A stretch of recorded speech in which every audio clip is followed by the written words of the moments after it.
Le vrai problème, puisque j'avais donné comme titre Tradition et postmodernité, c'est qu'on ne peut bien comprendre ce qu'est une période donnée, une civilisation, une manière de vivre ensemble, d'être ensemble, que quand on a saisi comment cette période, cette civilisation ou cette époque va se situer par rapport à un des problèmes essentiels qui est le temps.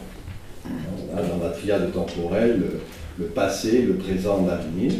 Il y a des grandes civilisations pour lesquelles ce qui fut important, ben, ça a été le passé, les sociétés traditionnelles. Ce qui a été dit, ce qui a été fait, on le transporte. C'est cela que veut dire le mot tradition, tradare. Il y a d'autres moments pour lesquels ce qui est important, j'y reviendrai, c'est le présent.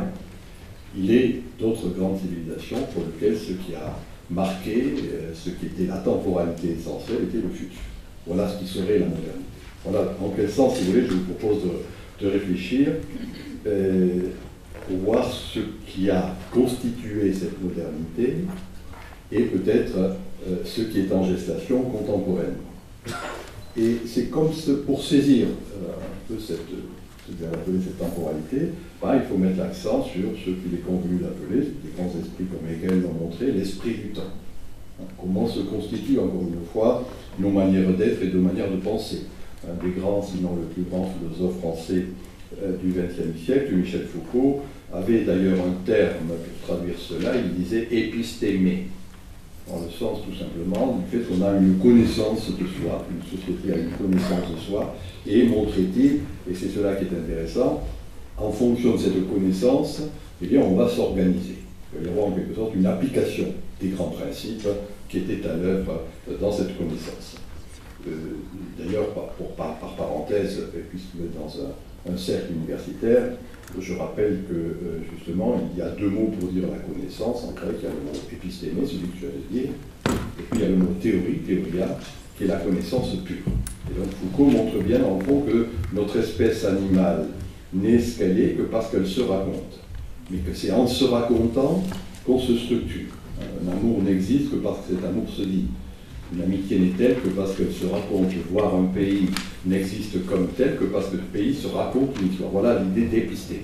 Donc il est important d'avoir à l'esprit quelque chose de cet ordre. Un autre historien des idées, Thomas Kuhn, historien américain des idées, disait quelque chose de semblable en parlant d'un paradigme et en montrant que c'est en quelque sorte une matrice, un modèle qui à un moment donné peut être fécond, comme une matrice peut l'être, et qui à un certain moment peut devenir infécond et ne marche plus. Mais dans chacun de ces cas, vous voyez, ce qui est important, c'est de mettre l'accent finalement sur, pour dire bref, et ce serait le mot le plus familier que j'emploierais pour traduire cela, un climat, une ambiance, ce dans quoi l'on baigne. Métaphore qui est intéressante parce que, tout comme on se rend compte qu'il peut y avoir des changements climatiques stricto sensu, eh bien on peut admettre qu'il y ait aussi des changements climatiques dans l'esprit spirituel. Et que donc c'est en fonction de ces changements climatiques qu'il y a quelque chose d'autre qui va se faire, qui va s'organiser dans la manière du vivre ensemble. Il est un mot qui a été développé dans le sens théorique du terme par un grand anthropologue français qui est Gilbert Durand. C'est un mot très simple, mais qu'il est important d'avoir à l'esprit. On est tributaire d'un imaginaire. Et il y a des évolutions de ces imaginaires. Et donc il est important, bien évidemment, de repérer ces imaginaires qui constituent autant, si je puis dire, de principes. Là encore, revenons à l'étymologie. En latin, principe, on l'oublie un peu trop souvent, c'est ce qui est principium, le fondement. C'est également ce qui va donner le princeps, le prince, c'est-à-dire ce qui va faire autorité. Donc il est toujours intéressant de repérer quel est un principe organisateur, générateur, directeur, à partir duquel finalement, encore une fois, chose qui m'intéresse, eh bien, s'organiser la manière de vivre ensemble. Ce qu'il est convenu d'appeler cet être ensemble, dans le sens simple du terme, qui va constituer la vie sociale. Et donc, tout l'intérêt est de voir, en quelque sorte, comment, justement, se constituent ces principes, cet imaginaire, cet épistémé, ce paradigme, peu importe les mots, retenez l'idée qu'il y a là derrière, eh bien, il y a toujours quelque chose de nébuleux dans lequel on baigne, et curieusement, c'est ce nébuleux qui nous constitue en tant que société. Voilà, donc c'est à partir de là, si vous voulez, qu'il me paraît important de faire ce que des gens comme Michel Foucault, je l'ai cité, Nietzsche également, ou encore même Heidegger, vont insister sur cette idée de faire généalogie, archéologie, hein, dans le sens simple du terme. D'où ça vient? Comment se déroulent en quelque sorte ces principes que je viens d'indiquer? Étant entendu, c'est aussi quelque chose qu'il faut avoir à l'esprit que, j'ai dit changement climatique, encore une fois, une représentation que l'on peut se donner de soi-même, à titre individuel ou à titre collectif, eh bien, je l'expliquerai dans un instant, cette représentation peut cesser sans que pour autant cesse ce que nous sommes ou ce qu'est une société. La fin d'un monde n'est pas la fin du monde. Il peut y avoir de l'impermanence dans la manière d'être, et pourtant de la continuité dans la vie en tant que telle. Et pour tout dire, moi je considère que c'est ce qui est en jeu actuellement dans ce qu'on appelle la crise, d'une manière un peu lancinante. La crise n'est pas simplement économique, la crise n'est pas simplement financière, plus exactement tout cela sont des conséquences d'une cause beaucoup plus profonde, un changement justement d'épistémie, un changement de paradigme. La crise est sociétale et il est intéressant de voir que peut-être c'est tout simplement un imaginaire dans lequel on a baigné qui cesse, mais qui dans le même temps est en train de laisser la place à un autre imaginaire.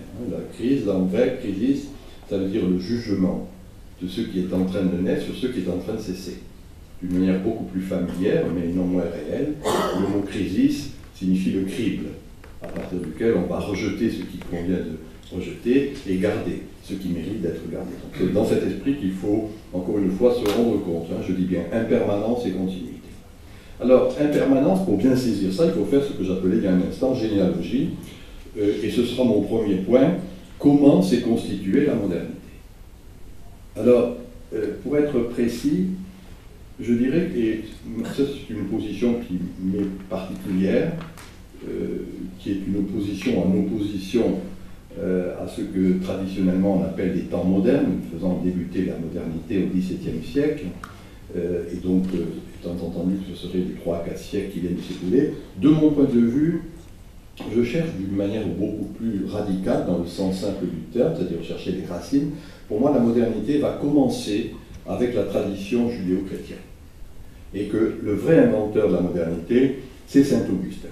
Alors je donnerai 3 caractéristiques de cet imaginaire moderne, et dans un second temps, je donnerai 3 autres caractéristiques de ce qui me paraît être en gestation et ce qui me paraît changer contemporainement. Alors, pour dire bref, la racine essentielle qui va se décliner après de diverses manières, ce serait, si j'emploie ce terme en son sens fort, à la fois ésotérique et exotérique, le chiffre 1. Et je dirais que ce qui a caractérisé cette modernité, alors je ne vais pas redire la même chose, judéo-christianisme, Occident, modernité. Eh bien, va se constituer autour du grand fantasme de l'heure. Et ce que je dis là n'est pas péjoratif, c'est-à-dire finalement, on va s'employer à unifier toutes choses. On va s'employer à unifier l'individu, à unifier l'État-nation, à unifier les grands systèmes théoriques qui en rendent compte, mais voilà, là, d'une manière un peu, pas simplement ironique, mais reprenant un terme de Nietzsche, je dirais que c'est le monothéisme qui a conduit au monoïdéisme et parfois un monotonothéisme. Mais dans chacun de ces termes, bien c'est le chiffre 1 qui prévaut, c'est en quelque sorte le squelette, le pivot à partir duquel vont s'organiser, si je me suis bien fait comprendre jusqu'à maintenant, la manière de se représenter le monde et la manière en conséquence de s'organiser en fonction de cette représentation. Alors, 3 grandes caractéristiques, 3 racines de ce chiffre 1 et de ce monothéisme. Je vais prendre au travers de 2 noms très simples. J'ai dit tout à l'heure, saint Augustin, pour moi, fondateur de la modernité. Eh bien, quand justement il va définir comment va se constituer ce monothéisme, il dit la raison humaine conduit à l'unité. Et bien évidemment, il s'agit là, pour lui, de tirer toutes les conséquences de la lutte contre ce qui va être l'idolâtrie, les icônes, le polythéisme multiple et divers qui constituait sur le pourtour méditerranéen le rapport à la déité. Et voilà le premier point, cette idée de la raison humaine conduit à l'unité, mettant bien évidemment l'accent sur le fait qu'il y a quelque chose de rationnel dans ce un et dans cette unité. Et quasiment 2000 ans plus tard, c'est intéressant de voir que Auguste Comte, donc fondateur, dit-on, à juste titre, de la sociologie, en tout cas du terme sociologie, réfléchissant sur ce qu'est cette discipline, réfléchissant également sur ce qu'est la société, dit, lui en latin, reductio ad unum, réduire à l'un. Je dirais qu'on a là le spectre, en quelque sorte, de ce que j'appelle ce chiffre de l'un, c'est-à-dire, en quelque sorte, mettre l'accent sur une raison qui unifie, et en même temps voir comment cette raison qui unifie va amener à une structuration de la société, à une organisation de la société qui est également un. Et c'est le fondement, finalement, de ce qu'est le rationalisme.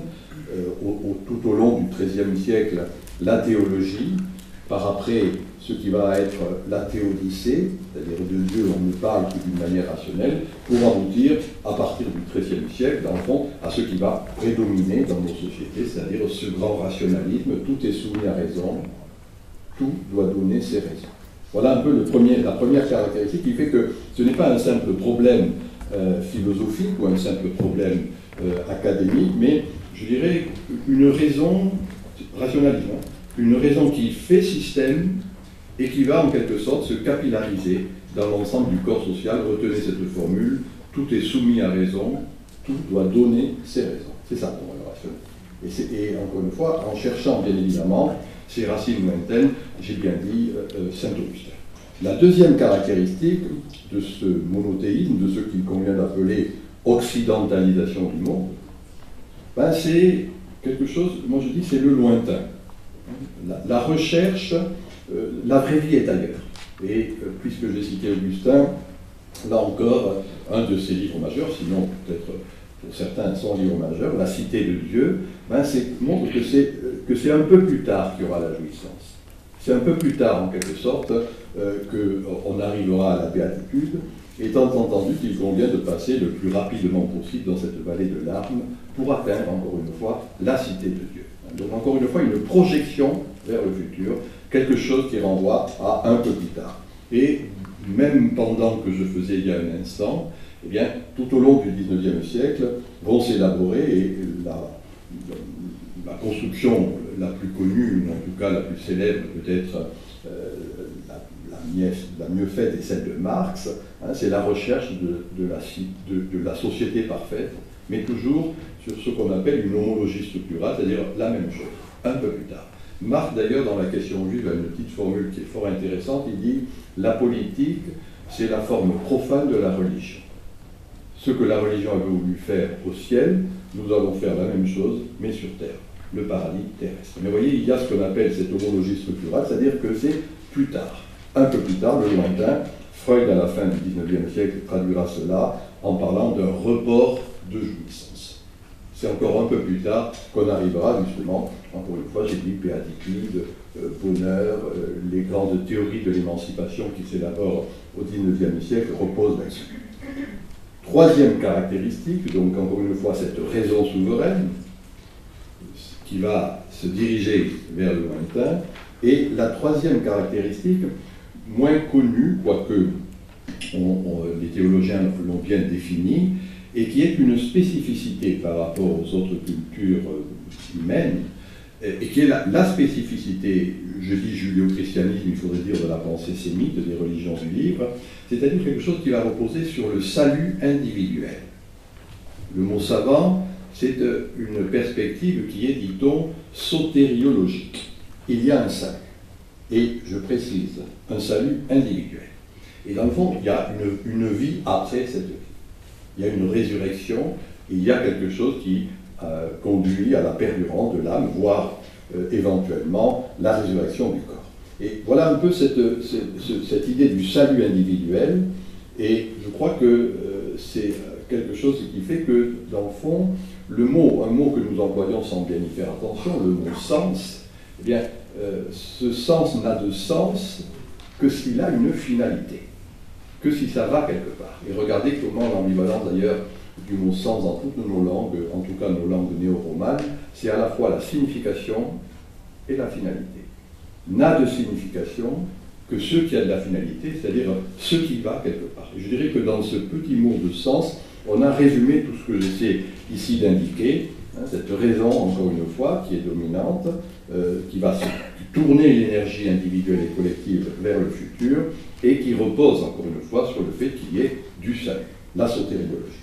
Et c'est à partir de là, dans le fond, que s'élabore alors le messianisme, j'ai dit il y a un instant, les théories de l'émancipation du XIXe siècle, et puis ce tout petit mot de rien du tout, dans le fond, le progrès ou le progressisme, que l'on a, si je puis dire, sucé avec le lait maternel, qu'on a ingéré sans bien y faire attention. C'est ça l'agriculture. Et il est intéressant de voir comment il est rare, et moi je pose souvent cette question quand j'ai l'occasion de parler, de poser la question, qui ici oserait dire qu'il n'est pas un homme ou une femme du progrès? On s'inscrit obligatoirement en quelque sorte dans ce progressisme, mais je dirais comme étant véritablement la conséquence de tout ce que je viens ici d'indiquer. Là encore, pour rester sur le pendant que j'ai fait depuis tout à l'heure, rappelez-vous la formule de Saint-Augustin, mundus est immundus, le monde est immonde. Et en écho, toute la tradition marxienne que j'ai signalée va culminer chez un philosophe qui s'appelle Georg Lukács et qui parle de l'infamie de l'existant. Et dans le fond, cette infamie de l'existant, où ce monde est immonde, étant la condition même du progrès, vous l'avez bien compris, c'est ailleurs. C'est un peu plus tard, qui aura jouissance ou biatique. Pour moi, et j'en termine là-dessus sur cette première partie, eh bien, le climat qui a caractérisé cette modernité, avec les racines que je viens d'indiquer, est une conception dramatique du monde. Je précise, quand je dis dramatique, drao, dramein, il y a une solution, il y a une résolution. Là encore, puisque je l'ai cité 2 ou 3 fois, la formule marxienne est intéressante, chaque société ne se pose les problèmes qu'elle peut résoudre.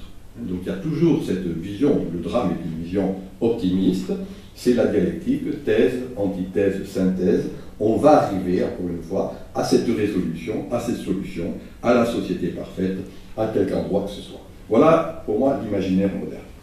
Voilà ce qui a fait culture, j'ai bien dit, ce qui par après va se retrouver dans l'éducation, dans les diverses institutions tout au long du XIXe siècle, et pour moi, qui est en train de s'achever actuellement. En tout cas, c'est ce schéma qui a abouti, un auteur, un économiste, sociologue, juriste, qui a, lui, été un des grands penseurs de la réforme protestante, Max Weber, montrait comment cela aboutissait à ce qu'il appelait le fameux désenchantement du monde. Et ce désenchantement du monde, eh bien, c'est en quelque sorte la conséquence de ce rouleau compresseur que j'ai dit il y a un instant, ne serait-ce même que dans le rapport à Dieu, théologie, théodicée, irreligion de l'avenir. Voilà ce qui a constitué ce fondement même dans le principe que j'indiquais tout à l'heure, principium princeps, ce qui fait autorité. Alors, de mon point de vue, et c'est cela, les gens qui réfléchissent sur la postmodernité, je me situe dans cette lignée-là, eh bien, considèrent qu'il y a, alors, difficile, moi j'aime pas le mot fin, parler de la fin de l'homme, fin de Dieu, etc. Moi, je préfère employer un terme beaucoup plus simple, qui est l'idée de saturation. La notion de saturation repose sur le fait que, je l'ai dit tout à l'heure, il peut y avoir de l'impermanence et de la continuité. En chimie, le mécanisme de saturation, c'est que les diverses molécules qui composent un corps donné ne peuvent pas rester ensemble. Fatigue, usure, donc il y a une déstructuration d'un corps donné. Mais dans le même temps, ces diverses molécules rentrent dans une autre composition et on voit émerger un autre corps. Voilà en quel sens, moi je préférais parler de saturation, et c'est là-dessus, de mon point de vue, dans les 2 sens que j'ai donnés à ce mot, que repose la crise. On n'a plus conscience de ce que l'on est, et dès lors on n'a plus conscience de ce que l'on est. Jusqu'à ce que, bien évidemment, émerge notre corps, une autre manière de se situer. Alors, c'est là où, d'une certaine manière, on n'est plus simplement dans le progressisme, la flèche du temps, on n'est plus simplement dans le retour à un état intérieur, le cercle, Hegel et Nietzsche, si je prends des noms paradigmatiques, mais l'image que je propose, de mon point de vue, c'est la spirale. Et les bons esprits, je pense ici à Nicolas de Cuse, à la Renaissance, avait justement montré ce qu'il appelait ce retour spiralesque d'un certain nombre de choses. Et de mon point de vue, c'est ce qui est en jeu dans la postmodernité, qui va justement reprendre des éléments de la tradition, pas exactement au même niveau. Vous voyez, donc court-circuiter en quelque sorte tout à la fois la flèche du temps progressiste, le cercle réactionnaire, pour dire bref, mais un processus de rebroussement. Il est un concept, donc il est difficile de traduire en français d'ailleurs, c'est un concept du philosophe Heidegger, qui est la Verwindung. Les Allemands ont du mal à traduire ça, mais qui peut s'exprimer de la manière suivante. Il y a reprise d'un certain nombre de choses, torsion de ces choses, et c'est ce qui amène la guérison. C'est ça la Verwindung. Et je dirais que quand on observe cela d'une manière à la fois empirique, quelles sont les valeurs qui sont en jeu actuellement, eh bien, ce concept de Verwindung serait le plus pertinent, justement, pour bien comprendre cette jonction d'éléments traditionnels dans la contemporanéité, donc dans la postmodernité. Et peut-être faudrait-il dire d'ailleurs, justement, que cette postmodernité, pour une bonne part, eh bien, est constituée d'éléments pré-modernes, que l'on avait cru dans notre progressisme donné dépassé, et qui se rappellent à notre bon souvenir. Alors, de ce point de vue, je donnerai la même chose, 3 grandes caractéristiques de ce qui me paraît être en jeu, et que pour la facilité, et pas simplement d'une manière un peu trop rapide, mais j'essaierai de le montrer, constituerait une forme d'orientalisation du monde. Autant la modernité a abouti à cette occidentalisation du monde, autant peut-on caractériser la postmodernité comme étant cette orientalisation du monde. Alors, orientalisation, soyons précis, j'ai cité Gilbert Durand il y a un instant, un historien des religions, Henri Corbin, qui était son ami et était très proche, disait, eux, Orient mythique. C'est-à-dire, dans le fond, quelque chose qui serait des valeurs, non pas un Orient géographiquement repérable, mais des valeurs que l'on avait cru dépasser. Des valeurs que le rouleau compresseur que j'ai dit, à la fois de la raison du lointain et de la sotériologie, avait évacué, et qui d'une certaine manière reviennent, j'ai bien dit, d'une manière spiralesque. Pas exactement, bien sûr, au même niveau. Alors, voilà un peu, moi, ce qui me paraît être cette orientalisation du monde, non plus le chiffre 1, non plus le polythéisme, mais à bien des égards, j'ai cité Weber tout à l'heure, le polythéisme des valeurs. Et on pourra le décliner, je n'ai pas ici le temps de le faire, je m'en suis expliqué dans la plupart de mes livres, eh bien, on voit bien comment, très empiriquement, il y a ce polythéisme des valeurs, vécu, bien évidemment, dans la vie quotidienne, et en particulier, faut-il le dire, par les jeunes générations qui représentent la société de demain, et déjà la société de ce jour. Donc, les caractéristiques essentielles de ce polythéisme, eh bien justement, ce n'est plus simplement un rationalisme, mais j'utilise ici, je considère d'ailleurs que cette figure de rhétorique est peut-être la figure essentielle de la postmodernité, un oxymore. L'oxymore de la raison sensible. L'oxymore, c'est justement l'obscure clarté, quelque chose qui va conjoindre des éléments que l'on avait cru dépasser. Et c'est intéressant que l'on puisse voir, encore une fois, quotidiennement et empiriquement vécu, quelque chose qui est la prise en compte de la raison, c'est notre capacité, une des spécificités de notre espèce animale, mais en même temps, les sens en leur entier. C'est pour ça que je dis, moi, raison sensible, qui va s'exprimer, facile à observer, dans ce qui pourrait être un corporéisme spirituel, un matérialisme mystique. Et il y a nombre de pratiques, et en particulier des pratiques juvéniles, qui conjuguent exactement les deux. Voilà la première des pistes. C'est-à-dire pas simplement quelque chose qui va réduire les manières d'être et les manières de se représenter à ce rationalisme, mais, encore une fois, qui vont mettre l'accent en quelque sorte sur une entièreté de l'être et pas un être coupé en morceaux. Remarquez comment, pour ceux qui a constitué la modernité, ce fut d'ailleurs sa performance, son aspect le plus performant, eh bien, il y avait cette dichotomie de ce que j'ai dit il y a un instant, le corps, l'esprit, la nature, la culture.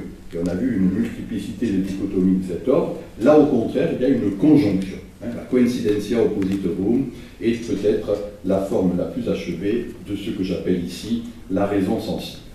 Deuxième caractéristique, et je ne l'indique qu'au travers de 2 ou 3 mots, ça renvoie à toute une série d'éléments les plus importants, non plus le lointain, la recherche d'un paradis, qu'il soit céleste ou terrestre, mais au contraire le ici et maintenant. Et on voit bien comment, eh bien, il y a, alors trouvons des mots là-dessus, encore une fois, nous ne sommes qu'au début d'un processus, mais quelque chose qui va mettre l'accent sur le localisme. Un des grands nipponologues français actuels, qui est Augustin Berck, parlait justement d'un lococentrisme, quelque chose qui va être lié non pas simplement au verbe, mais au lieu que je partage avec d'autres. Et en jouant sur l'euphonie des termes, j'ai proposé moi-même d'utiliser ce rapport en disant le lieu fait lien. Et de fait, c'est à partir d'un partage d'un lieu donné, bien qu'il y a un lien, qu'il y a cet être ensemble, cette vie en commun, ici et maintenant.